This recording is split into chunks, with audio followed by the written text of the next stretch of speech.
name is Richard Miller, and welcome to Never Not Here Live. Here we are on another Sunday afternoon webcast. We expect a lot of people from Europe and the continent, and we have our guest from England, and I'll just bring him on now. So welcome to Jeff Foster. And, hello. Hi. Nice to be here. Yeah. Nice to be here. Nice to be here. Not there, but here. Right here. So I was talking to you just lately. It was just a day or two you got your broadband, and all this thing just came together at the right time. Yeah, it's amazing. This wasn't going to happen, and then something happened, and it happened. You know, as these things usually do. It's amazing, but obviously it was supposed to happen because it's happening. Right. So there's a bunch of people standing by. I know a lot of people are talking about anxious to talk to Jeff. So I'm going to put our Skype number up right away, and then we can have a bit of a chat and see what we're calling it. NNH call-in is how you Skype in, and so we'll see if we can get a call. That'll be good. So you did actually a retreat in Greece, didn't you? I did my very first retreat last year, and it was great. I never actually been to a retreat before myself, but yeah, it was lovely. We had 7 days in the sun, and it was fascinating to watch. The first few days, the questions, the mind just all the questions whirring around, buzzing around, and as the days went on, there was like this relaxation. It was amazing, and by the sixth or seventh day, there was just a lot of laughter, and a lot of silence and stillness, and a lot of laughter, and it's just when this just relaxes, it's amazing what happens, because this thinks it can get the answers. It comes to see that there are no answers, there are no questions, which is nice. It seems like for me that it's a different context. The quote unquote answer is another context, and what's real is not in that context. Well, it's like the answer is the falling away of the question. It's like when the question falls away, it's like the answer reveals itself. We think we can get the answer. It's like, I'm gonna get the answer, And there's a million different teachers out there with a million different answers. And it's like sometimes I say, even if we could get the ultimate answer, even if we could formulate the ultimate question and go to the ultimate teacher and get the ultimate answer, it wouldn't satisfy. This doesn't really want the answers because it doesn't want to die. And in asking the questions and searching for answers, it keeps itself going. So the real death is the falling away of the questions, which means the falling away of the one who asked the questions. And then, the answer is revealed. And it's very, very simple. The questions make it sound so complicated.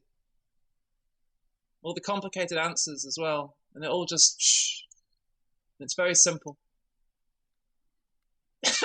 I like that answer, the answer But anyhow, we're trying to solicit some questions now, Questions are we're good trying too. to work from the beginning of the retreat and move toward the end, laying in 2 hours. It's like a fast food retreat, like a drive-through, retreat.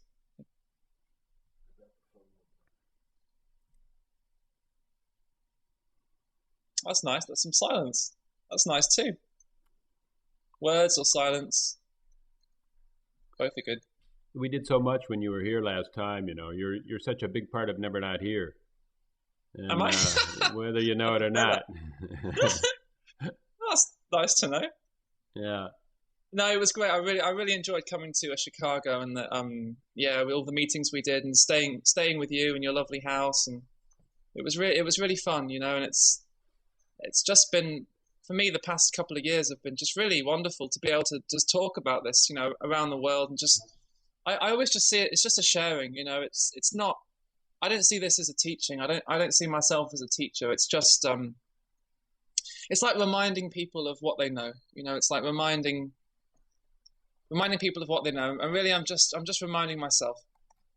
It's meeting myself all over the world. And it's fascinating because I'll just carry on talking. I don't know. It's fascinating because it's like no matter what country I go to. I mean, I haven't been many places. America, been to Holland. I just came back from Holland, and what's amazing, what I found absolutely beautiful, is that in the meetings, it's the same questions are arising. Whether it's Holland, the UK, whether it's France, whether it's America, it's the same questions that get asked. And what becomes obvious is that this is the same seeker. It's the same mind. It's like the same seeker, like dressed up in different clothes, same person, like different faces. It's amazing. The same questions come up in every meeting. It's the same mind. And that's the illusion, isn't it? My mind, your mind, his mind, my thoughts, your thoughts, his thoughts. There's just thoughts. There's just mind, and it's not personal. And that's the freedom. When that's really seen, that's the freedom. That none of this is yours. And when nothing's yours, it's all yours.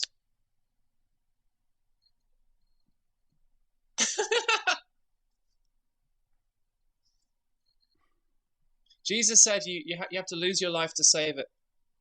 You have to lose your life to save it.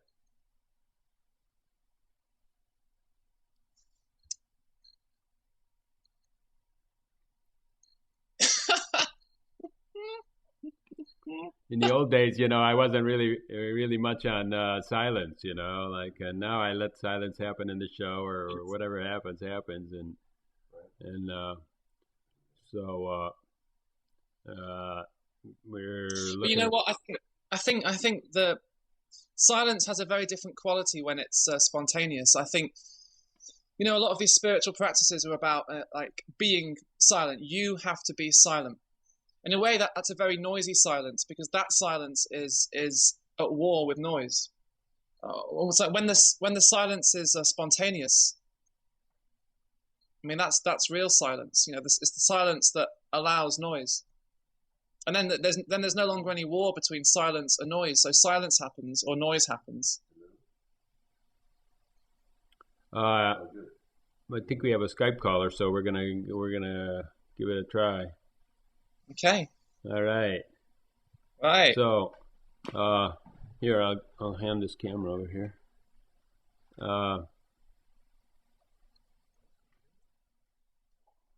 I can hear you just about. Can you hear us? Do you have him up yet? Bring him up. It's a bit quiet. Yeah. Can you see? Hello? I can see you. What can I do? No, it's good now. We have it. So, what's your name? My name is Reinhold, and I'm calling from Germany. Hello, Reinhold. Hello, Reinhold. Thanks for your call. Okay. I think we have a time delay somehow. Shut down your mobile list. Do you have your player on, or are you just listening through Skype? I'm just listening through Skype. So I think the time delay is good. Okay, now it's getting better. Yeah, okay. Do you have something to say to Jeff? Yeah. I have one question first to start with, and this word love is running around in many teachings and all around the world, and you also use it. How would you define it? What is that? Well, for me, love it's not an emotion that comes and goes. So to me, the word love means the end of separation. That's what the word love points to. It's like when you first fall in love with someone, and when you first meet them, and it's like there's just amazement, there's just wonder at what is. It's like you don't know them yet. You don't know them yet, and that's why it's called a falling in love, because what happens, it's a falling. It's me and you fall away, and what is revealed is intimacy, is love. And that's what I mean by the word love. It's not it's like two separate people can't be in love. It's like love is revealed when that separation falls away. And it's like love is death. Can I just discuss this a little bit? I have an interpretation, or my way of expressing it, and it came down to the point is love is something like resting in stillness and perception of the now, and then out of this stillness and intense perception, which is similar to what you call death almost, because when you are present, this I thought disappears. Yeah? And then doing what is required for the whole, which also points a little bit towards the oneness that you talk about. Would that make sense? Yeah, I mean, there's so many words that we can use. There's love, death, oneness, end of separation. It's the falling away of me and you. It's the falling away of everything that comes between us. And it's like what's left, there's no way of knowing. Okay. And that's the intimacy. And it's like you can't do that. And that's why it's called falling in love. It's like you can't make yourself fall in love. I mean, and everyone has had that experience of falling in love. You can't do it. You can't do it. But it's it's the end of everything that comes between us, and it's like a plunge into not knowing, into the mystery of it, and meeting yourself there. Exactly. When you say between us, that would relate to two persons, but Exactly. in my understanding, it is reality. It's now. It's this. You call it this. Yeah. Yeah. Sit in silence, and it happens. Yeah. That's what I experience. Yeah. And that's a natural state. And being in silence, it happens. That's why I say there is only love. I mean, this is love. Yes. This right now, this is love. Okay. It's always there. It's just that it's, in a sense, me and you get in the way of love. And then the person, the individual, the seeker goes out into the world to try and find love. Like we try and find love in the world. We try and find love in the world of time and space and separate people. You know. And it's right here. You can't have it. This is one of the biggest confusions that are hanging around over the centuries. Yeah, looking for something outside, but no, this is it. Yeah? It's too simple. It's. I mean, in a way, it's shockingly simple. Yes. And what always amazes me is how we don't see it. That's amazing in a way. It's amazing that we don't see it until we do. Yeah, I don't know. I cannot explain it. I'm on the same page. So it's just so obvious that we don't see it. Yeah. And then the laughing comes, though, of course. And then the laughing comes. Okay, I don't want to take too much time. There is no time. It doesn't matter. Yes, I know, but the Zen master said, all that's left is to have a good laugh. That's really all that's left, Yeah. After all the confusion's gone, after all the seeking, all that's left right here is just to laugh at it. It's not serious. It can't be serious. It's a play. It's a play, absolutely. It's a play. It's only when you forget it's a play, it seems to be serious. But it's a play. As all children know this. Children know this. We just forget. Yeah. It was lovely talking to you. Did you come to a conclusion how we can handle this forgetting? When does that happen? When this I thought gets into being probably. Yeah. So Well, that's part of the play as well. That appears to be the play, that, you know, that there appears to be this contraction back down into a separate me. But of course, most of the time that contraction isn't even there. You know, in deep dreamless sleep, there is no one there. There's no one there. There's no seeker. There's nothing to find. There's nothing was ever lost. And then it's like first thing in the morning. Every morning there appears to be this contraction back down into being a separate me, a separate seeker. And the moment you have a seeker, you have a sense of lack. You have the sense that there's something out there. And so the seeker goes out into the world of time and space and form to find something that he never lost, which is in a way, when it's seen in clarity, it's the cosmic joke, you know. I mean, to the seeker, this is very serious. To the seeker, the seeker is very serious.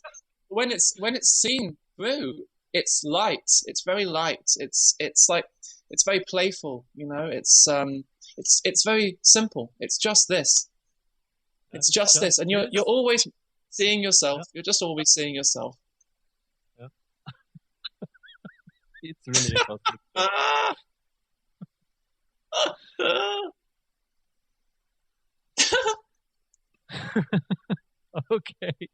Okay.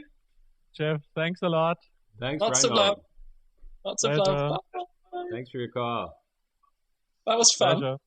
Thank you. Bye-bye. Bye-bye. That's cool. I love it when there's a video Skyper, you know. I guess I'm into video, so I'll put up the phone number too, just in case somebody doesn't have a video capability there. We'll see if we can get another caller. I mean, I'll just say something. You know, a lot of people they look at my website and they hear what I'm saying and they say Jeff's message it's very radical. It's very radical. You know, actually, it's the simplest message of all. You know, it's amazing to the seeker, to the intense, serious spiritual seeker, a message that says this is it, like this is it. In a way, that's very threatening to the seeker. It's threatening to the person who's looking for something in the future, because right here, there's never anything to find because nothing was ever lost. So what does that do to the seeking? What does that do to the seeker? So the seeker calls this message death, and they run away from it, you know, and they call this message radical and they call it dangerous. But in a way, it is dangerous because it's going to kill the seeker, you know. But what a wonderful death, you know. And die before I always say this: die before you die, and there is no death. Die before you die, and then all of this is just a bonus. This is just a bonus, you know.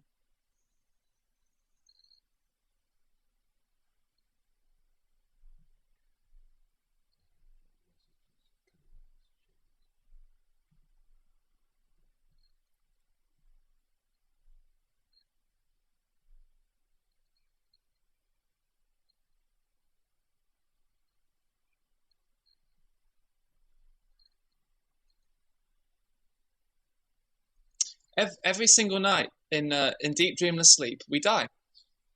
Every single night in deep dreamless sleep, the individual, the self, the me, with their problems and anxieties and regrets and guilt and their seeking and their spiritual practices, and it's all wiped out. It's wiped out.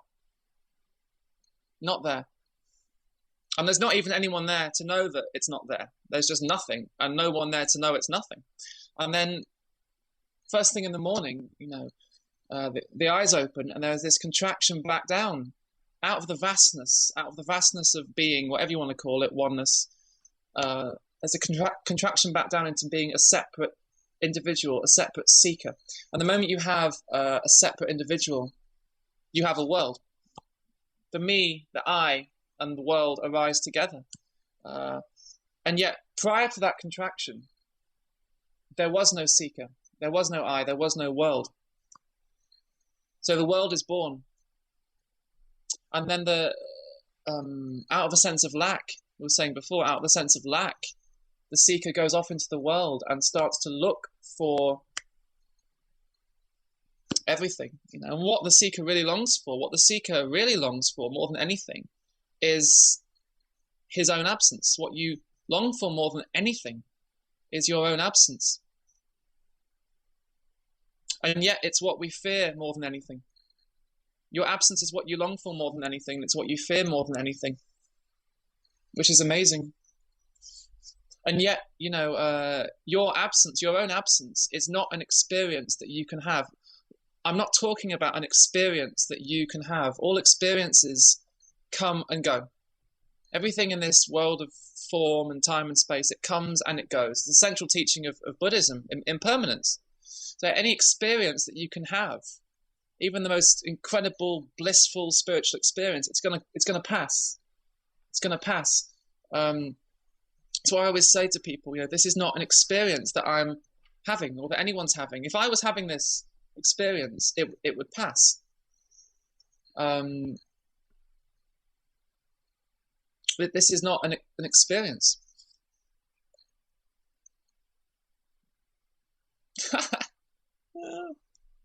So the mind goes, well, what is it then? What is it?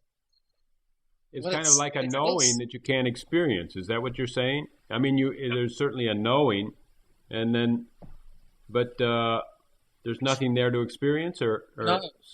Well, that's the point. There's no one here who is well, this is the central illusion, isn't it? That there is a person here who is experiencing.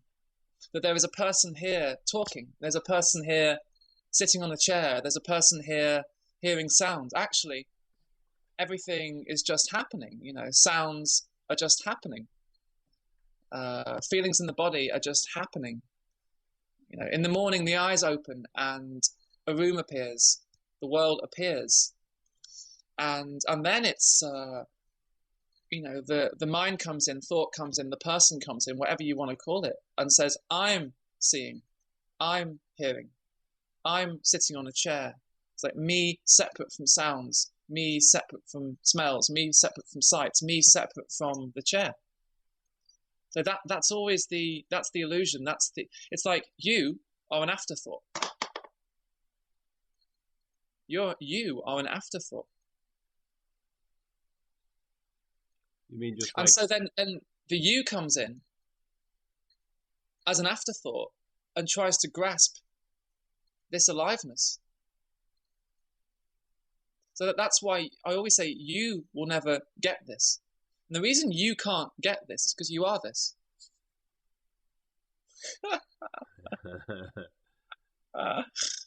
You can't get what you are. You can't do what you are. And also, at the same time, this isn't a rejection of spiritual practices.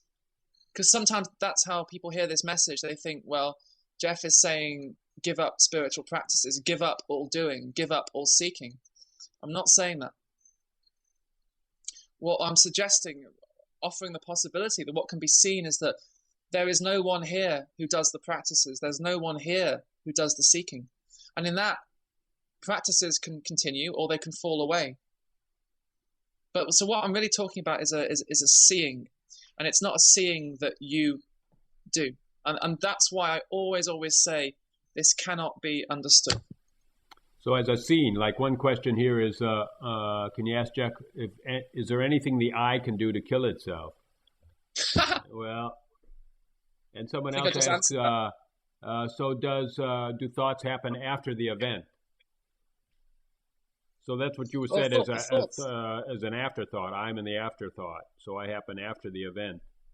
Well, actually, thoughts are the event. You have no way of experiencing anything if the knowledge isn't there, if thought isn't there. Without the knowledge, there is no experience. In other words, you always experience what you know. You always experience what you believe. So for example, right now, prior to the story, the belief that I'm a person sitting on a chair in a room, you have absolutely no way of experiencing yourself as a person on a chair sitting in a room. If the knowledge isn't there, the experience isn't there. So prior to the story, I am a person. Prior to that, you have no way of knowing what this is, and you meet it for the first time. Like a newborn baby, literally, like a newborn baby, you meet it for the first time.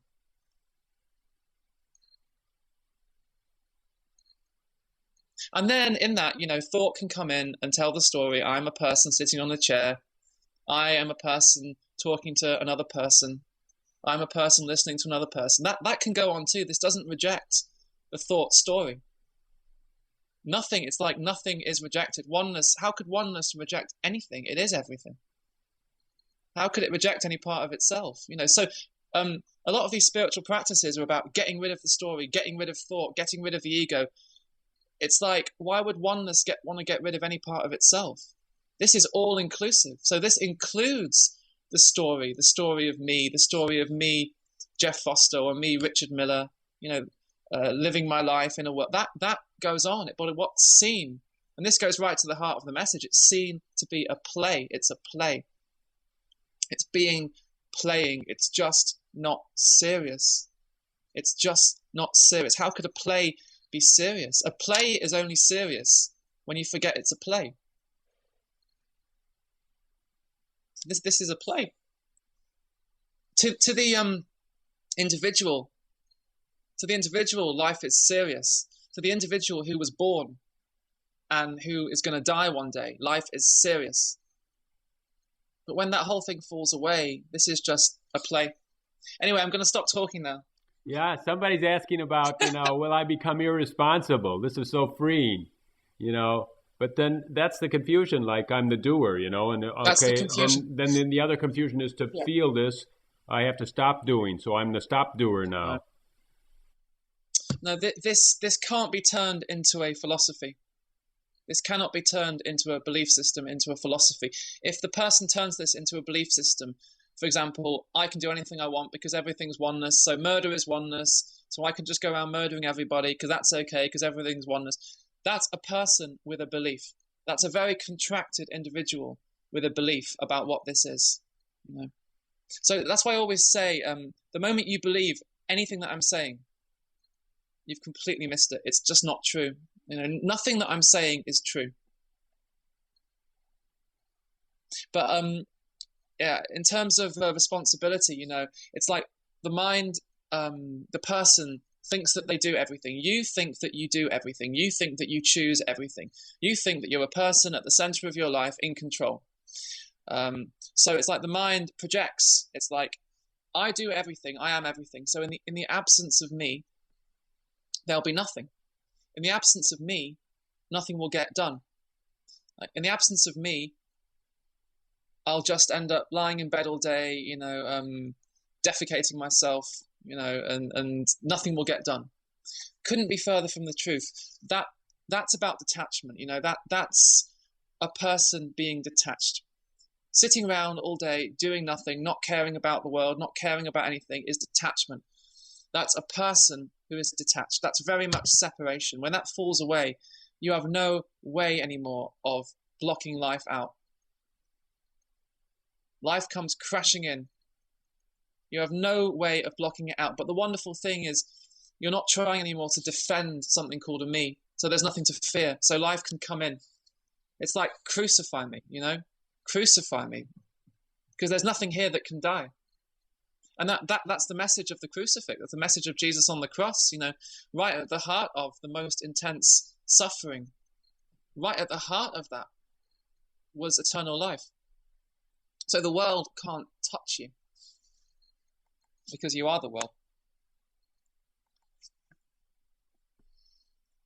So this is beyond responsibility or irresponsibility. This isn't about giving up responsibility and moving towards irresponsibility. This is, in a sense, it's beyond both. Because what's seen is that there's no one there who could be responsible or not. And what I find is that, there is just a response to what happens. So the example that I always give is, you're walking down the road and you see a little old lady, carrying her shopping bags, and she's struggling to cross the road, and you don't just sit there and say, oh, it's all oneness, there's no old lady, it's all a dream, nothing matters, there's no suffering, there's no me, there's no self, there's no old. No, what I find is this body just moves. It moves to help that old lady across the road. It's helping itself, it's helping itself across the road. Or not, it might not. it might not do that. The point is, there's no way of knowing. This is a plunge into the not knowing, into the mystery of it. Somebody's asking if all action happens in spite of me, But I mean, well, it always has. It always has. So there's nothing to fear. So from what you said, it sounds like actually more things happen and more things get done with more letting go and instead of the contrary. So then that's a concept. Life becomes very rich. It becomes very rich because there's no one here blocking it out anymore. The seeker isn't here anymore. The seeker who's trying to reach some future time when he'll be enlightened or awakened or attain the 7th level of consciousness, that all goes. So all you're left with is life in its rawness. It's very raw. Life becomes very raw and unfiltered. What does raw mean? Just life before thought? Yeah, you could say that. It's just that there's no one here blocking it out anymore. There's no one here trying to block it out, because what's seen is that the attempt to block life out always fails. It has to fail. It has to fail eventually. Well, block out means like what I don't like. In other words, I'm trying to steer away from my fears and steer toward my desires. And that's what you mean by blocking out? It's simpler than that. The block is me.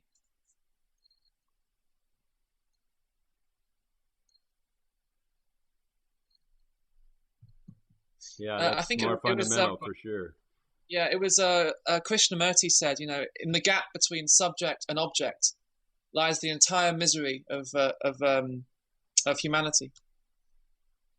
In the gap between subject and object lies the entire mystery of mankind. The entire misery. I said mystery. Misery. It's life lived without you. And that's the shocking realization, that life never needed you. It's like life didn't need you and your problems and your anxiety and your regrets and your misery. It didn't need it. It didn't reject it, but it didn't need it. And then life just happens. It becomes very spontaneous. And the only question you ever have to ask is, I wonder what's next. I wonder what's coming next. That's the only real question. All the other questions are just like a postponement, trying to work it all out. The only like a child, like a child. I wonder what's coming next.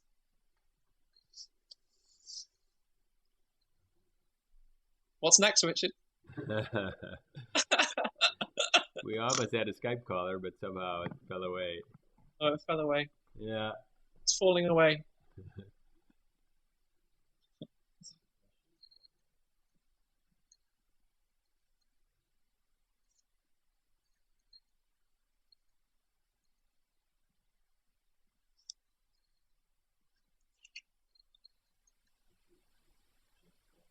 Somebody's saying something, I'm not so sure I understand it, but I think he says we still have to go through the process of ego. Do we still have to go through the process of ego? I guess we do. There's no rule book. There's no have tos. There's never any have tos. We don't have to go through anything. Everything that's happened has been enough. Every single thing that's ever happened to you has been pointing to this. Every single thing that's happened in your dream has been pointing to this.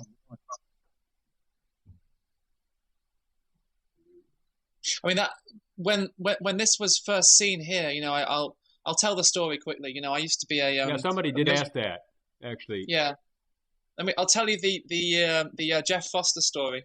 Yeah. the condensed version. So I won't bore you too much.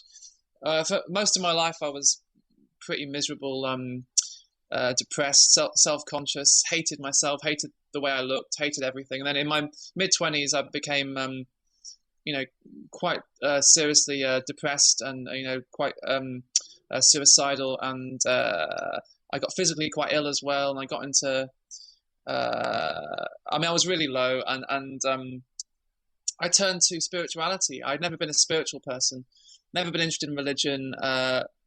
But suddenly I got hooked on this idea of awakening, because awakening was going to solve all my problems, right? Because for me, it become impossible. It become impossible to live as a person. I wanted to awaken from that. And for about 2 years, that's all I did. I just became this miserable, intense seeker, serious, intense seeker. That's all I did from morning to night was seek. And I tried everything, meditation, self-inquiry, all the practices, everything. And I had all sorts of experiences. Like anyone who's into spirituality at some point has all sorts of experiences, and the experiences came and they went. And what happened was I reached a point where I saw so clearly that I was never going to awaken, that a separate me was never going to awaken. And yet, I couldn't give up trying. I knew that I couldn't do it. But I also saw so clearly that I couldn't give up. So I was stuck in this very dark place, absolute frustration, absolute despair. And in the midst of that, I saw a chair. And it was in my bedroom at home. And what was seen in shocking clarity was that it's not really a chair.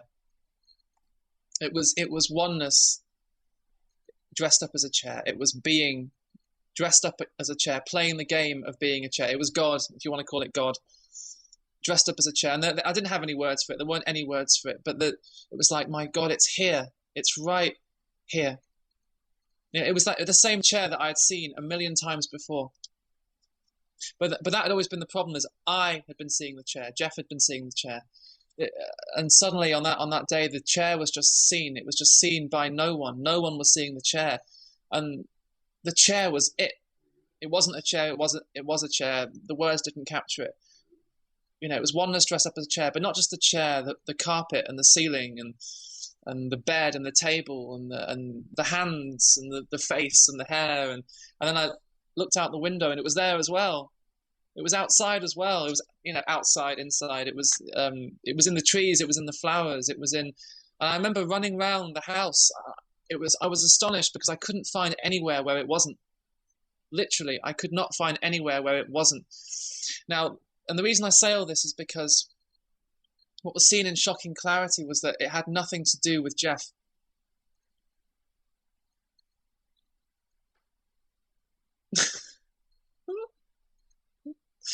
Jeff had tried everything. Jeff had that story as well, that he had to get rid of his ego. He had to transcend the mind. He had to get rid of thought. He had to dissolve into the I am. All these things that Jeff was trying to do, all the effort. And what was seen is that, my God, this is effortless. It's just here. It's just present. It's just this. Words don't even touch it, But it was, the shocking thing about it as well was how ordinary it was. It's like, my God, it's there in a chair, in a chair and in a carpet. Like the last place that Jeff would ever look, because Jeff was looking out there. He was looking into a future. He was looking into the teachings. Can't be found because it was never lost. And Jeff, in his innocence, the seeker, the person in their innocence, is looking for something they can't have because they never lost it. They always were it, that. And the amazing thing was, that all that seeking and the misery that Jeff had gone through, even that hadn't been out of place. Like nothing in the dream had been out of place. Every single thing in that dream had been calling me back to that chair and the carpet and the hands and the feet and the breathing. In other words, every single thing in the dream is pointing to this. Bottom line, that's it.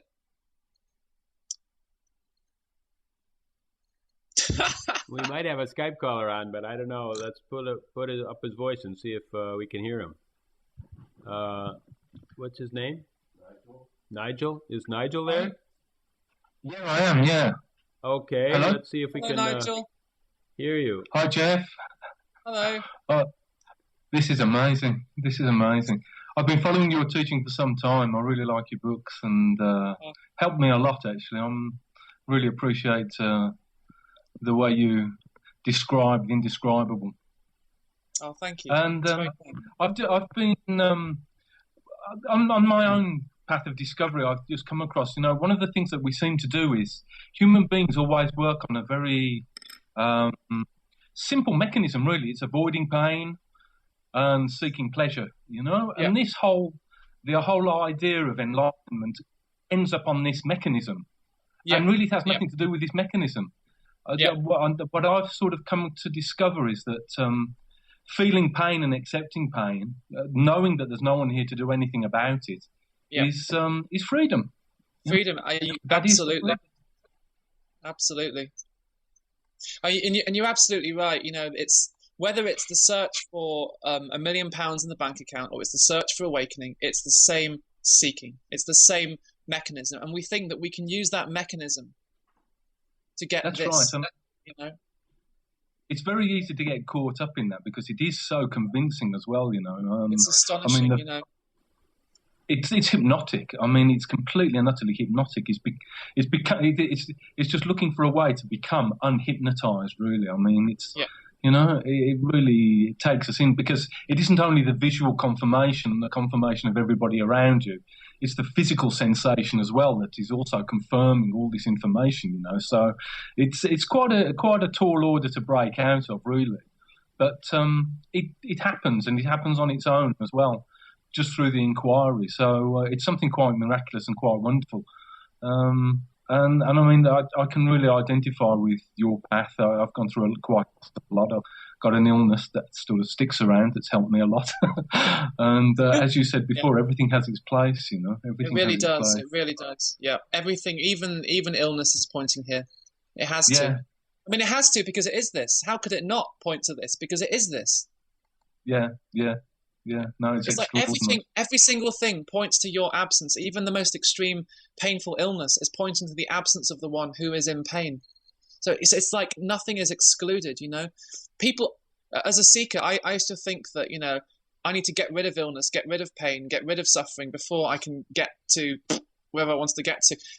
I always say this in my meetings, especially, this isn't freedom from suffering. This isn't freedom from pain. This is freedom in the pain. And that's astonishing. Yeah. That's stunning. When that's really seen, that's the freedom that you cannot be taught, you cannot buy. You can't, that's stunning freedom in the midst of pain. Yeah. And it's like, you're absolutely right. It's not seen until it's seen, and there's a perfect balance to that as well. You can't force this upon people. You can't go around to people who are in pain and tell them that no one's in pain. Because they will not listen to you, and that it will scare them, it will frighten them, it will anger them. But the amazing thing is, you're absolutely right. There is, when it's heard, it's heard. When there's a readiness, it's like when there's a readiness. And a lot of people who come to my meetings, they just say they're exhausted. They're exhausted from trying everything. They've tried everything, and it hasn't worked. Yeah. And it's like, thank God it didn't work. Yeah. Yeah. No, really. It's like when the seeker drops away, the awful burden of having to seek, the awful burden of having to be responsible for everything that takes place, when it finally starts to drop away. Yeah. It's ridiculously easy. It's ridiculously simple and stunningly. It's. I always say a child could see this, what freedom, what a relief! Like, thank God, finally, the pain can just be pain. Yeah, really. And you'd notice as well that as you resist that pain anyway, it makes it worse. The more you're concentrating on that, be it fear emotions or whatever emotion, the more you're trying to avoid it. I mean, it's absurd in itself, that activity in itself is madness. You're running away from your own body, you're trying to run away from something that you just can't run away from anyway, so... The whole activity is complete madness, The problem actually isn't the pain; it's the person who is in pain. That's the problem. Yeah, it's the resistance. Which is the person who is in pain, and actually even to call it pain. I mean, this is even going deeper. Even to call it pain, that's still the person coming in and calling it something like pain. Me and pain, me and my pain. It's like without that concept, without that knowledge, it's almost like so pain happens, and it's like the moment you have pain, the moment you have the concept of it, the knowledge of it, what comes in is everything that you know about pain, everything you've been taught about pain, everything you've learned about pain, everything you believe about pain, everything the spiritual teachers have told you about pain. So what we end up experiencing is what we know. We end up experiencing what we know about pain. As I was saying before, we experience what we know, we experience what we believe. And then, once it's me and my pain, then there's the escape, then there's the attempt to escape pain. That's right. I mean, the mind immediately goes to work, looking for a way out, looking for something to blame, looking for a solution to this. Actually exacerbating the whole process in that activity. And Absolutely. but anyway, that's great. I'm not going to take up any more time, just to allow somebody else to come in and have a natter with you. This is marvelous. It was lovely to talk to you. Yeah, it was lovely to talk to you. Yeah, likewise. Myself. Really great. Yeah. All the best. All the best. Thank you, Nigel. You too. Lots of love. Thank you, Richard. All the best, Richard, as well. Thanks. Great job. Bye. Thank you. Bye. Ciao. Bye. Ciao. Bye. I liked it when what Nigel said about here we are just trying to get away from our own body, and somehow it seems to me that how can we do it? I mean, that's it makes the world so incomplete that we're actually in a body and we're trying to pretend like we can ignore it. Well, it makes it into a enemy. It makes pain into a enemy. Me versus my pain. That's the illusion. There is no me versus my pain. Even to call it my pain. I mean, just to see. I mean, the freedom is in the seeing that nothing is yours.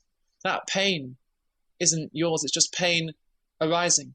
In the same way that a bird sings over there. A bird singing, or a car goes past, and a thought arises, a sensation in the stomach, pain arises, a noise over there. It's all part of what's happening. What falls away is inside versus outside. I mean, that's the primary illusion, isn't it? Inside versus outside. We think me and my thoughts, me and my pain, but somehow that bird singing out there isn't mine. That's not mine. So when that duality, when that division falls away, inside versus outside, then the whole thing is released. Then the bird sings, pain happens, a thought happens. It's all part of the one happening. And none of it is mine. It never was mine. So people sometimes when I talk about having nothing, people get scared because they think, my God, I'm going to lose everything. But actually what's seen is that there is no one here who had anything in the first place. So really nothing is lost.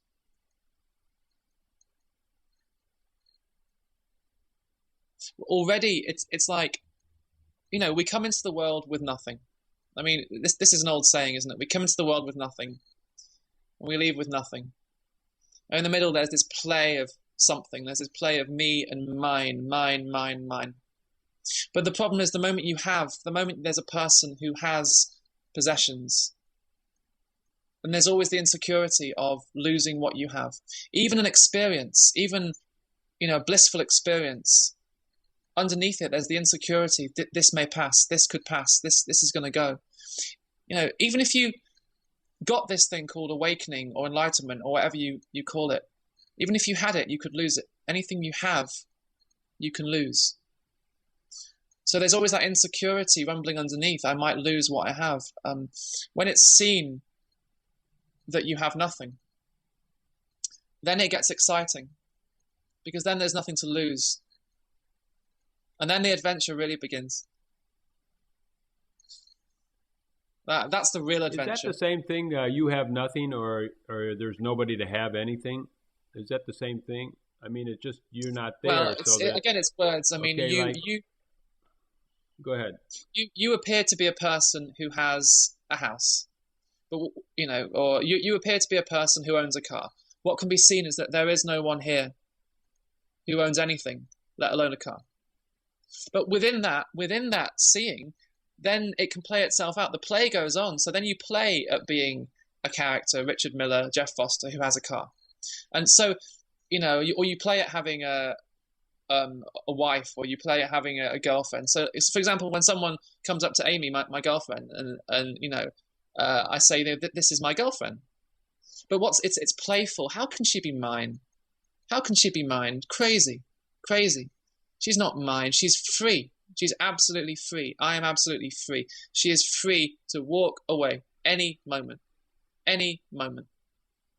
And that's real freedom. When you have nothing, there's nothing to lose. So then you play my girlfriend, my car, my this, my that. It doesn't really matter. But that's real freedom. We think it's so funny, Richard, isn't it? And we think freedom consists in having what we want, whether it's money or liberation, awakening. Actually, freedom, real freedom is when you have nothing.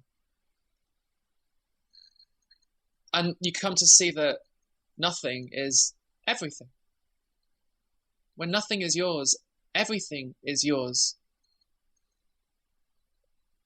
And again, this can't go there. You can't use this to get here. This isn't the result of anything. This isn't in the world of cause and effect. It's not in the world of time and space. It's too simple for any of that. Too simple to understand.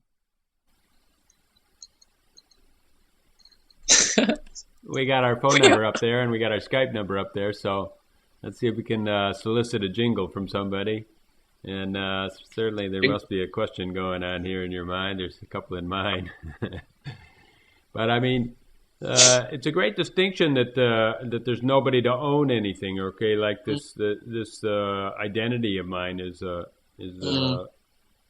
series of imagination or thoughts or coming out of memory, or somehow it's not really placed here as any solid entity. There's no solid entity that is here. It's just all part of this flux of creation and reality.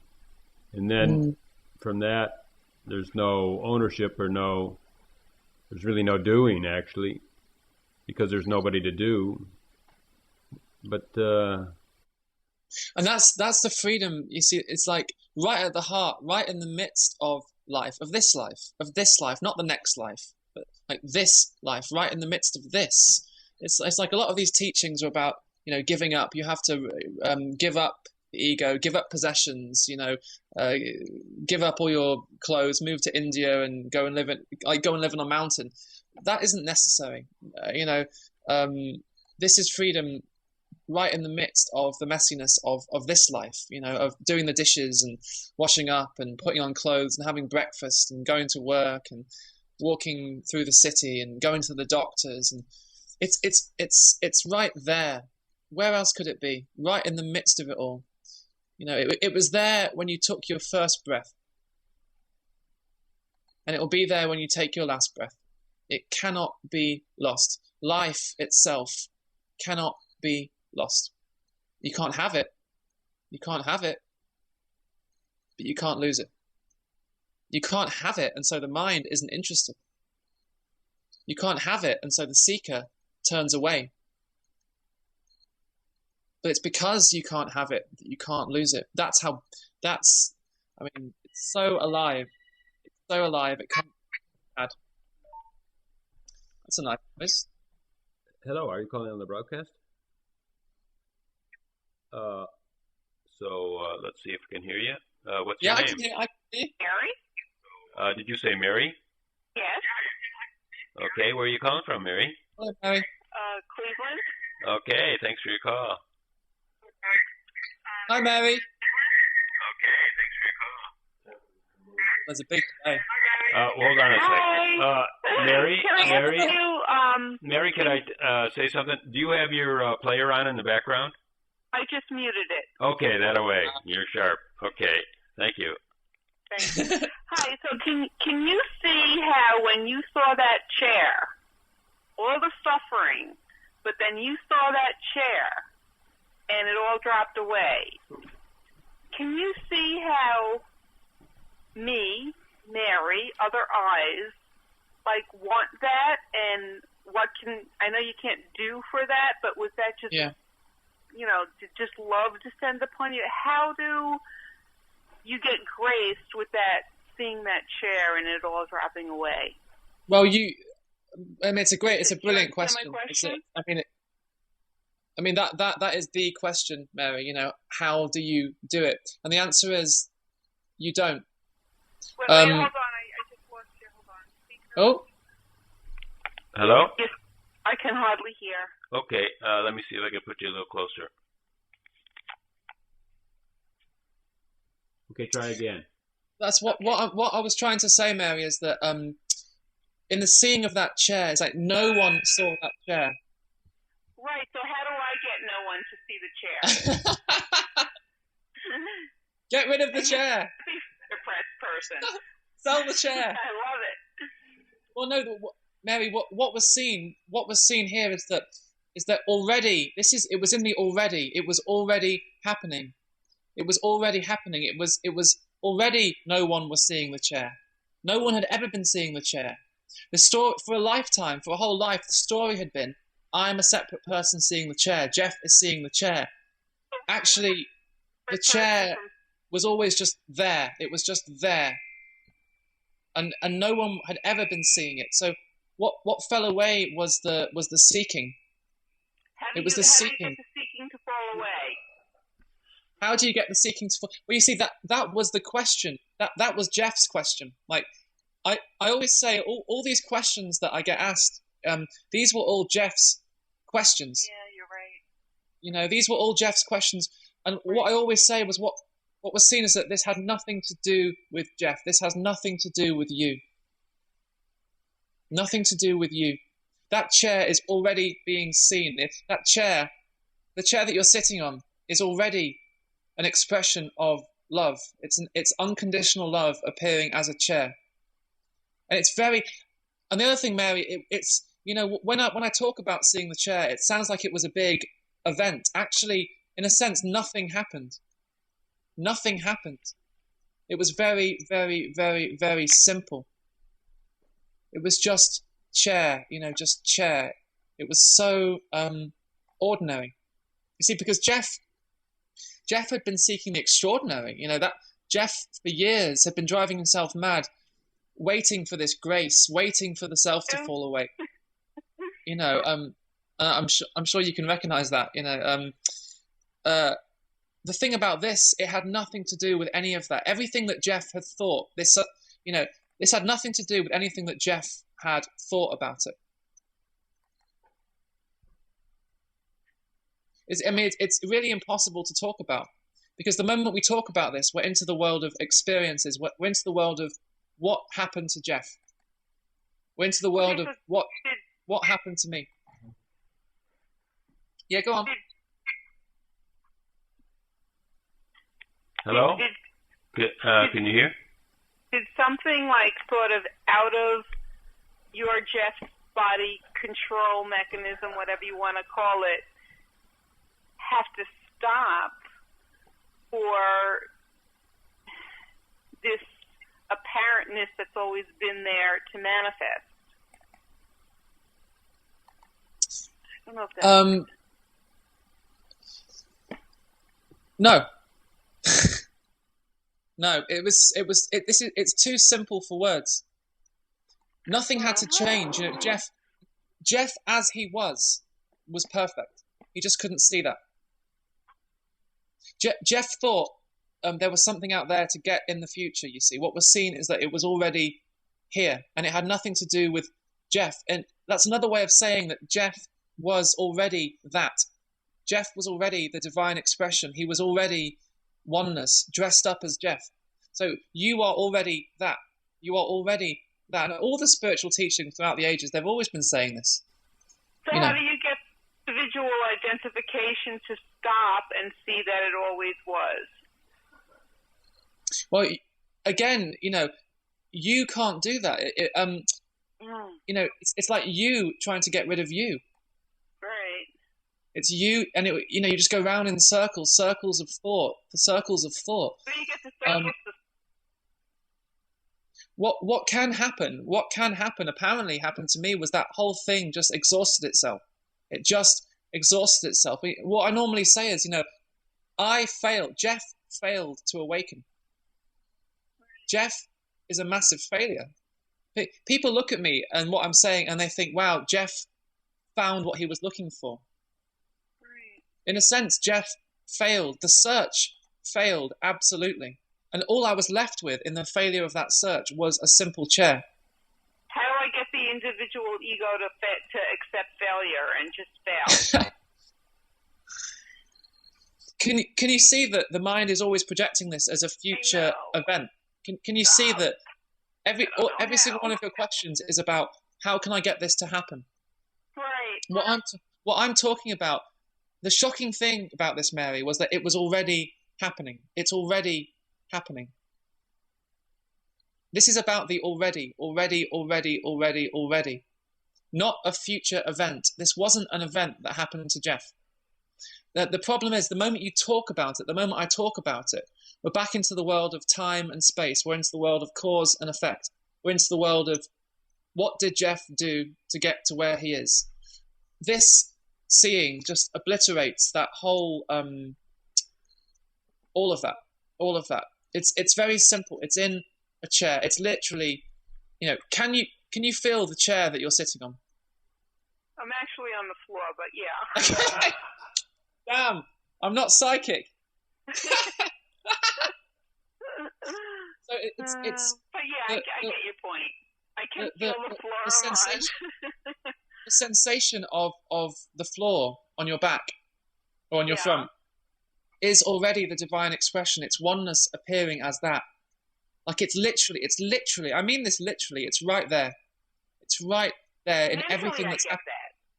It's yeah.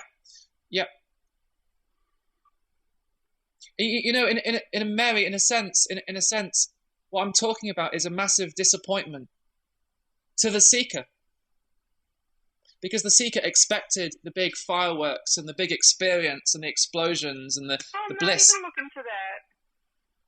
Sorry? No, I'm not looking for that. I've had those. They come and go. I'm not even looking for that. No. Yeah, it's. I mean, to the person who's looking for something huge, this is going to be shockingly ordinary. And I absolutely mean it when I say it's the sensation of breathing happening, and its thoughts arising, and its sensations in the body happening right now. That's already the divine expression. It's oneness playing the game of being a world. In other words, you are already that. So perhaps what can fall away is just the seeking. When that's really seen, what can fall away is the seeking. But that isn't something that you can do. If you listen very carefully to what I'm saying, you'll see that it's not something that you can do. Because you trying to get rid of the seeking, it's seeking the end of seeking. Seeking the end of seeking is more seeking than ever, really. So just to be open to the possibility that this is already it. It's in the ordinary things, but of course, like we only call them ordinary because we've been seeking the extraordinary. It's like the search for the extraordinary. Well, I've seen the extraordinary in the ordinary. That's exactly it. That's where it hides. It hides in lying, in your back on the floor. It hides in a chair. It hides in breathing. It's hidden in everything. Literally everything, and it's shocking in a way that in a sense, for a lifetime it's been appearing as everything, literally everything that's ever happened is it, and it's like we still can't see it. We still think it's out there. So right now it appears as this. Right now it plays the game of being this. It's very, very simple. You're right. Thank you. And you know what? You know this. I know that you know this. Thanks. Bye-bye. Bye-bye. Thank you, Mary. Thanks. Bye. Bye. Bye.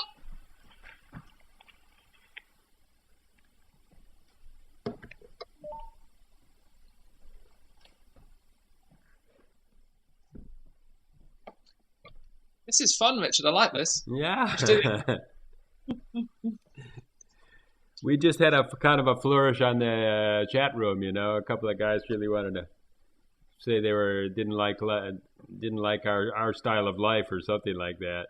Okay. Anyhow, well, it's happening in that too, right? I don't expect anyone to listen to this until they want to, until there's an opening to it. I mean, that's just the way it is. Yeah. People, they listen or they don't. They hear this or they don't. No, but not only hearing this, I just can identify, like when I was younger or at a certain time in my life, I used to like to kind of stick my finger in the ointment and try to change things around and say, well, look at that. Yeah, I can do something, I can change something. Somebody's saying, talk about judgment, and especially about self-judgment. Well, yeah, I mean it seems to be the human condition, isn't it? We look around. It's like, in a sense, I am a person is like the first judgment, and then it all stems from there. I am. Wow, that's really cutting to the quick. Yeah, it's all a judgment, I'm a person. This is a hand. This is a computer. That's the sky. That's the moon. It's all a judgment. It's a judgment. So, when I used to be a real spiritual seeker, I thought that this was all about getting rid of judgments. And what I couldn't see was that was the biggest judgment of all. I judged that not having judgments was better than having judgments. And I looked down on people who still had judgments. And what I couldn't see was, that was the biggest judgment of all. So again, the whole thing comes to an end when you see that there's no one here who can have judgments or not. In other words, your opinions aren't yours. It's like you stop taking your own judgments seriously. You stop taking your own opinions, your own judgments seriously. They're just stories. You don't really believe any of them.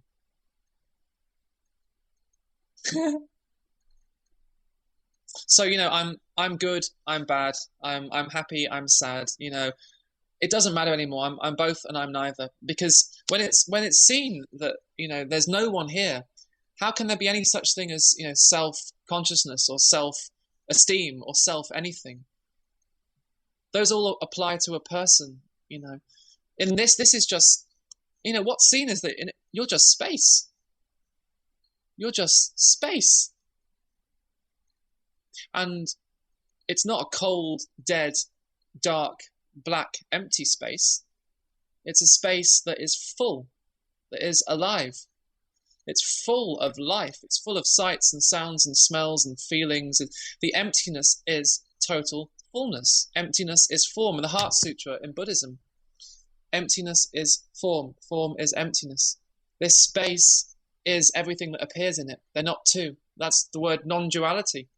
In other words, awareness and contents of awareness are identical. Is judgment directly, proportional to depression? I mean, is that the cause of depression? Kind of a judgment? Yeah, I mean, I think in a way everyone's depressed and they don't realize it, and it's only when they get to a certain level of depression that they end up being diagnosed with it. I think, what's the root of, let's get right to the root. The root of all depression is this isn't enough. What's happening shouldn't be happening. That's where it all begins. That's where all, sadness, misery, depression, it all starts there. This isn't enough. For me. And for me, it's always especially, for me. Especially for me, right? Depression begins with me. Me and my thoughts, me and my problems, me and my suffering. Poor me, what's wrong with me? And again, this isn't to, this isn't a judgment, right? This isn't a judgment. I know what depression is like. I spent most of my life being depressed. There were times I couldn't even get out of bed. I didn't want to get out of bed in the morning. So I know how, I know what depression is like. So I'm not making fun of people who are depressed. Like, I don't mean that at all. I don't mean that at all. I'm offering this as a possibility. I'm offering this as a possibility to be seen, even in the midst of depression. This can be seen, that it's not yours. Actually, even the depression isn't yours. And perhaps if that's seen like it was here, in the midst of depression, what happens is the depression just blows open because it hasn't got anyone there to stick to. There's no center anymore. There's no core for the depression to stick to and go, I'm a depressed person. I'm a depressed person. Then start telling everyone that you're a depressed person. And trying to get rid of your depression, and it becomes another identity. And I know that because that's what I used to do. I thought I'm a depressed person, went around telling everyone how miserable I was to spread my misery, to get people to agree with me. And so I know depression, and I also know that right at the heart of depression, there's simply no one there. So even depression, even the most intense depression, is pointing to this. This is freedom. And this freedom it's hiding everywhere. Even right at the heart of the most intense suffering, what can be seen is that there's simply no one there who suffers. And in that, the suffering can just, in a way, it doesn't matter anymore. But, and I would never, having said all that, I would never say to someone, if someone comes up to me and says that they're depressed, they're miserable, I would never say to them, there is no depression, there's no one there, blah, blah, blah. No, you help them with their depression. In the same way, if someone's, a starving child comes up to you and they haven't eaten for weeks, they're dying of starvation. You don't sit there and say to them, there's no hunger, there's no one there who's hungry, there's no such thing as you. No, you feed them. But in a way, you're not really saying there's no depression. You're just saying there's no one to be depressed. Exactly. So depression arises. And, that's exactly it. It's just an appearance in reality. And of course, I'm saying some words. I don't know if they make any sense, but yeah, and of course, at the root of depression, as we were saying before, is the sense of being a separate individual. And it was funny when I years ago when I was like really, really depressed and suicidal. I always had this. I would wake up in the morning. I would always wake up. I remember I would always wake up in the morning and have this sense that life was too much for me. Life was too much for me. I had this sense I can't do this anymore. So there was the truth in depression. I can't do this. Life is too much for me. But I couldn't see that at the time. You see, I was too busy being a depressed person. What I couldn't see that even depression was pointing to the fact that you are not separate from life. So no wonder, it's like I thought I was a person who had to hold up my life. I thought I was a person who had to wake up in the morning and make my life work somehow, improve my life, become something. I used to wake up in the morning and think, God, I can't, this is too much. This is too much. And of course, it was too much for a separate me. And so I think we talked about this in our interviews last year, that depression has a truth to it. It has a real truth to it. But we're too busy trying to fight depression as if it was, the enemy. There is no enemy. There cannot be an enemy. So even depression, when this is seen, even depression can be included in this. Everything is included in this. It's all inclusive, and that's why sometimes I use the word love. Love. This is what we're talking about. Is love. Love in the midst of suffering. Love in the midst of depression. Because ultimately, you're absolutely right. There's no one there who is depressed. There's no one there who suffers. There's no one there who thinks thoughts. Even thoughts aren't yours. Even thoughts aren't yours. Isn't that beautiful? Yeah. Obviously, the thought of even thoughts aren't yours is not very potent. The thought of it. Somehow you have to see it to see it in. Talking about. I want to say a word about depression because, I was just in actually a northern suburb here at a meeting yesterday, and it was really a lucky day because it was kind of like a school art fair, and all the grade schools had all their art hanging up on the street. Each school was represented, and then there was. I saw some kids looking at art, and I saw their mothers talking to their art teachers, and I also saw a choir, where they sang, and it was really beautiful. But I realized, it's a well-to-do suburb, and all the kids up there are really super achievers. So then there's this standard of how it should be, that I should be this super achiever, and I think that's probably the standard is what we're talking about in depression, because there's some kind of a standard that is not happening, and we're always comparing ourselves. There's this game of always comparing ourselves.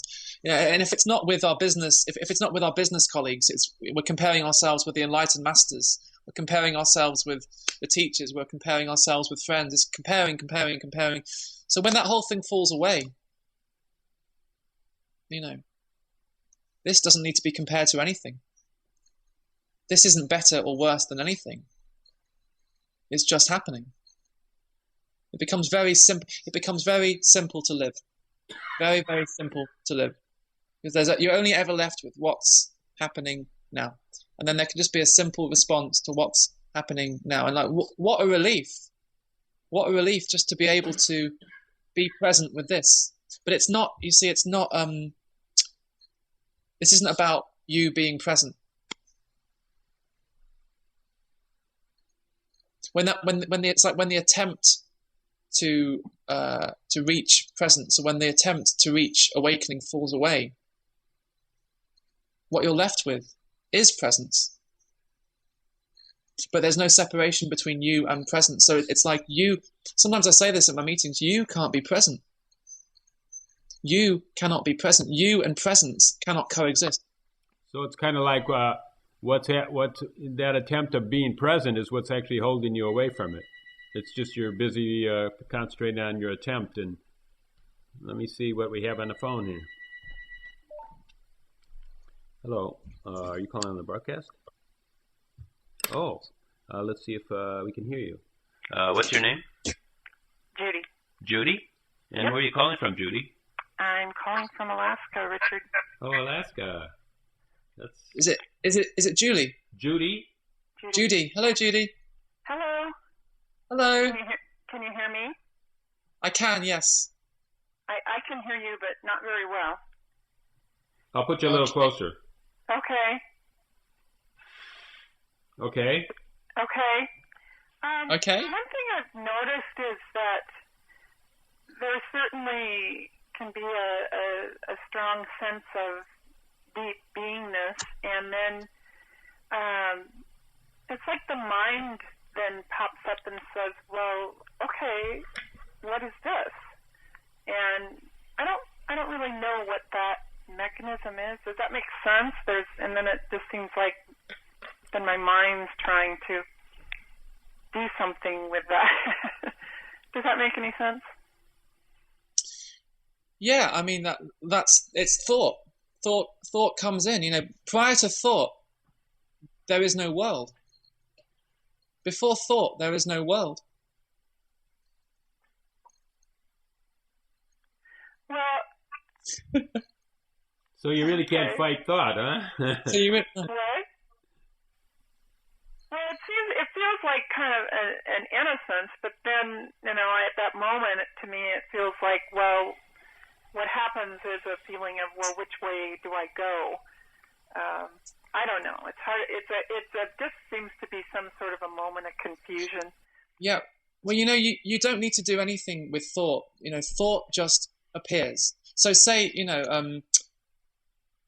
so that the chair. Say the chair. The thought chair appears.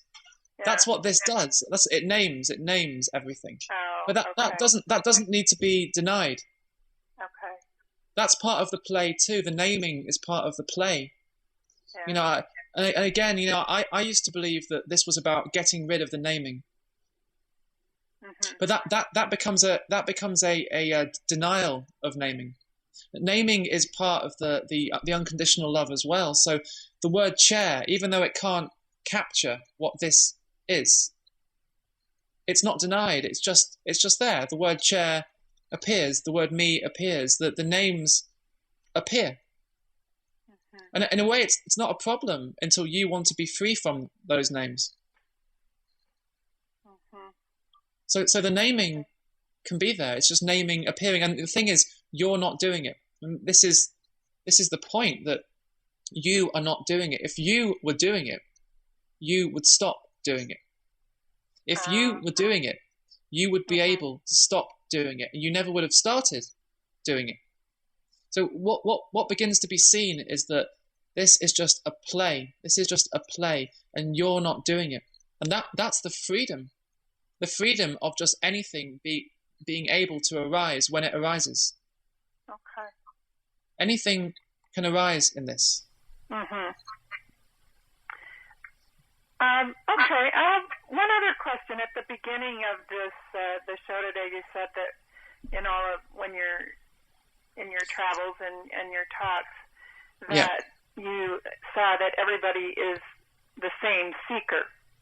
Yeah. And I just wondered, in seeing everybody being the same seeker, does it seem like everybody has the same question too? Yeah. It's amazing, and what's also amazing is that these are all my questions. I remember when I did my first meeting, because I'd never been to any spiritual meetings before in my life. Literally, the first meeting I went to was my own meeting.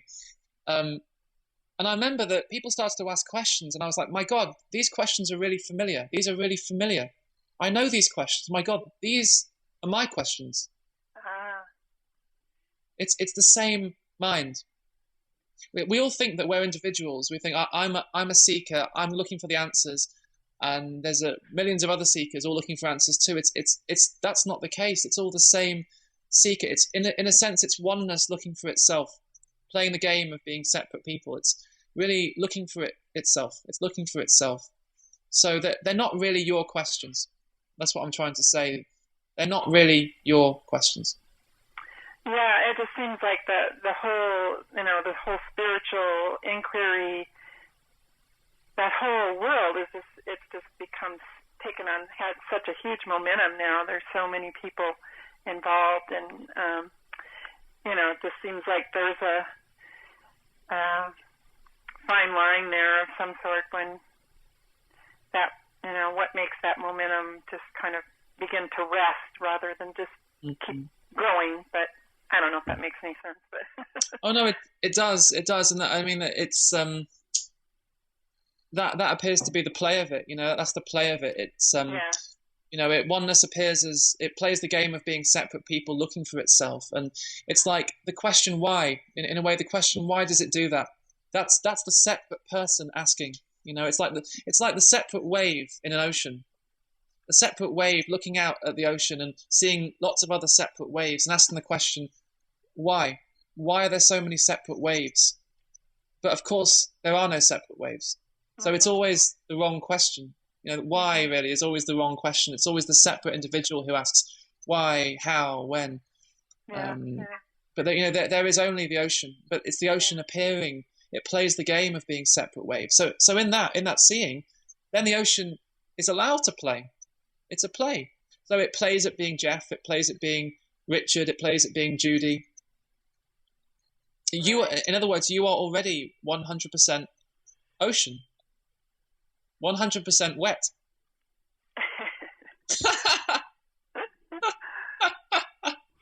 Okay. We're all 100% wet. Thank you. That was a good one, Jeff. Soaking wet. We're all looking for water. Soaking wet, looking for water. Yeah.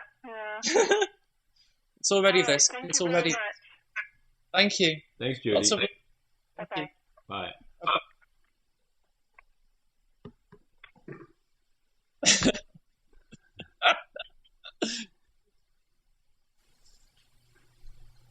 Let me put the number up again. Maybe someone else will give us a ring. We're getting them for even as far as Alaska. Alaska? Yeah.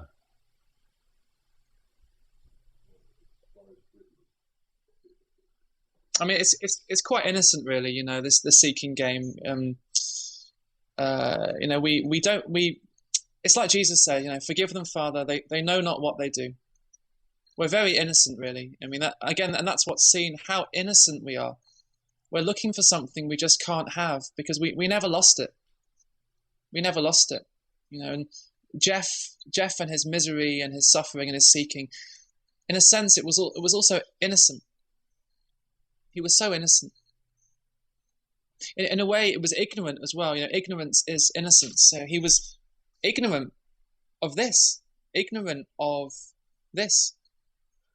but also how innocent that was. So ignorance and innocence really are the same thing. Forgive them, Father, they know not what they do. If we knew what we were doing to ourselves, we just wouldn't do it. If we knew what we were doing to ourselves, we wouldn't do it. It's kind of like we're playing a very, very small game. Yeah. And if we knew that how small it was, we would say, whoa. Yeah, I mean, if it's amazing, really. 5 years ago, say, there would have been a person sitting here thinking, God, looking around going, this isn't enough. There's something missing here, and looking inside and going, I hate this. I hate myself. I hate myself and project that onto a world. I hate the world. So same thing. You know, your world is always a perfect reflection of you. So depressed person sees depressing world. Fearful person sees terrifying world. And then there was the seeking to escape. You know, the search for awakening to escape this whole prison that I apparently created for myself. But look, these days, where's the prison? There's just this happening. Where's the prison?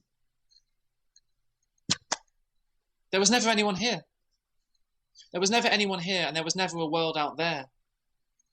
So you have to be prepared to lose the world. You lose the world and you gain this.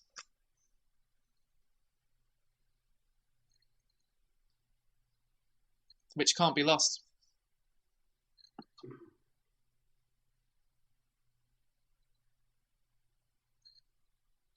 It's like it's amazing. We kid ourselves. We kid ourselves that we want what we want. We kid ourselves that we want the money. We kid ourselves that we want the awakening. What we really want is this. This is what we long for more than anything. We don't really want anything in the future. This is what we really long for. And it's amazing. What we really long for is already given. Like perfect balance. What we long for the most is already given. Isn't that amazing? There's that perfect balance there. So it's in the already. It's like it's already here. It's already here. And it's just here to be seen. It's like it's so simple. It's just here to be seen. And what's seen is like how innocent this is. It's like this. As a spiritual seeker, I made this into the enemy. I made this world into the enemy because I was looking for that world. I made this experience into the enemy because I was looking for the enlightenment experience. But of course, there never was an enemy, you know.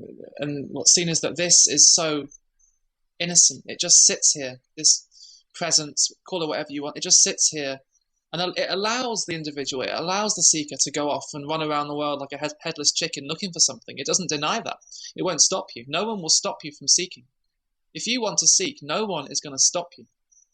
And yet this presence, call it whatever you want, this isness, call it whatever you want to, it just sits here very innocently, gently, and waits. It doesn't even ask you to see it. But there's always that possibility. It's always calling you back home. And that's what we long for more than anything, really, is just to come home. To come home. And look, you're already home. This is home. This is home.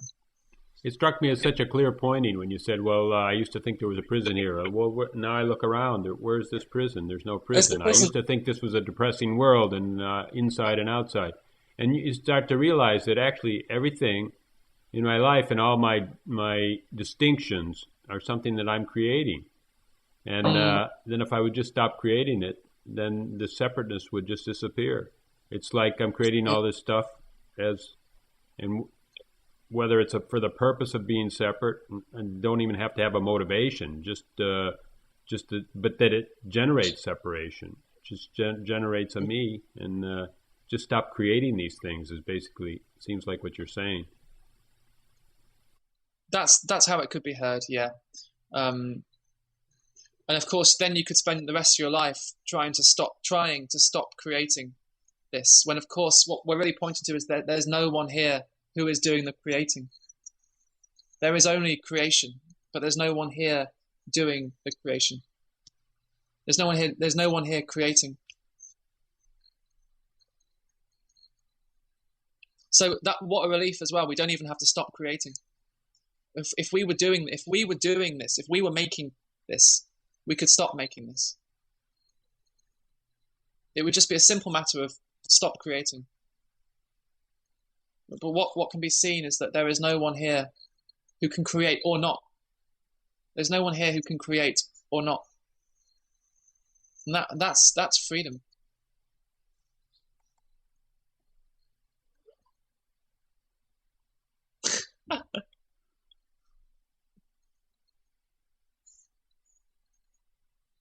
Beyond creation and destruction.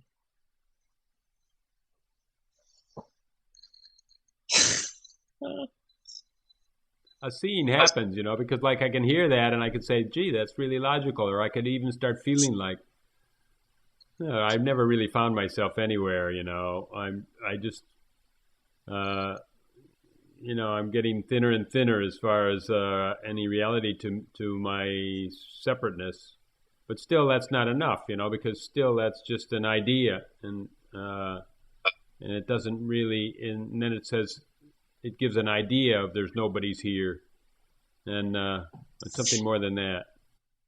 Yeah, you know, as I always say, this what we're talking about could so easily be turned into a belief system. I mean, this isn't about a person believing that they're not here. This isn't about believing that you're not here. In a way that the moment you believe that you're not here, you've completely missed this. You know, this is beyond belief. So really the whole thing ends. Really, the whole thing just comes to an end in the mystery of it. I'm here. I'm not here. I'm a self. I'm not a self. I'm not Jeff. I'm Jeff. There's something. There's nothing. This always sees two. This will always see two. Me, not me. Self, no self. Path, no path. This will always see two. This isn't about understanding. This will never understand. Even if it could understand, you would just be a person with some concepts. So this isn't about understanding. You know, not understanding is fine too. Even the confusion is fine. So there's confusion or there's understanding. What can be seen is that there's no one here who is confused or who understands. It's not about understanding. It's about, you could say it's a falling into the mystery of it, just a falling in love. It's falling in love with this. Because it's all there is. And it's what you are. And that's love. That's love. That's real love. That's love that you can't lose. You can't have it, but you can't lose it. And this love, it doesn't look anything like you expected it to. Who would have thought that love would look like this?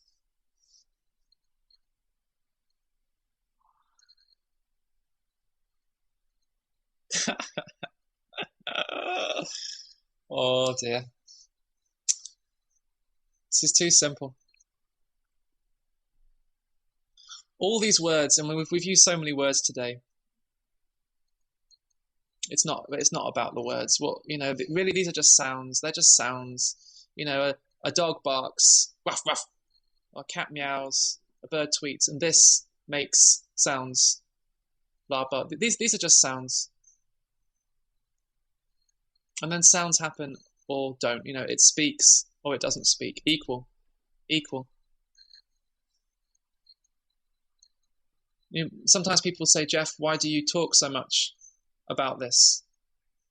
You know, why do you talk so much about something that you can't put into words? But why not? You know, why not? They're just sounds. It's like asking, why does a bird sing? So thanks a lot for coming. You know, we talked about it, and then your internet went together. Now we can schedule other times, you know, at our own convenience, not have to wait for anything. Yeah, no, I've really enjoyed it. It's been a lot of fun. It's especially fun to talk to a lot of people. You know, sometimes a lot of people will call in, and sometimes less, but it's still great. It's great. Next time I'll try and advertise it a bit more. I didn't really put it on my website until recently. So oh darn you! You were supposed to do that. I know. I'm terrible, Rich. Honestly, I forget there's everything. There's a good number of people out there. You know, we're in the 70s. Thank you, all of you. Okay. Lovely to meet you. Lovely to meet myself again. All right. But lots of love to you, Richard. Lots of love to you, Jeff, and also you, Amy. She says thank you. She can't really speak because her throat hurts too much. But she says thank you. Lots of love. All right. All right. Bye for now. Bye for now. See you soon. Bye. Bye. So Jeff Foster, we were especially looking forward to him. You know, he's so clear to me. He's just so clear, and so his message is so, I don't know if I want to call it pure, but it just goes right to the center and doesn't deviate. And his shows were really well looked at. He has a lot of views on his shows, and he's kind of like a big part of Never Not Here.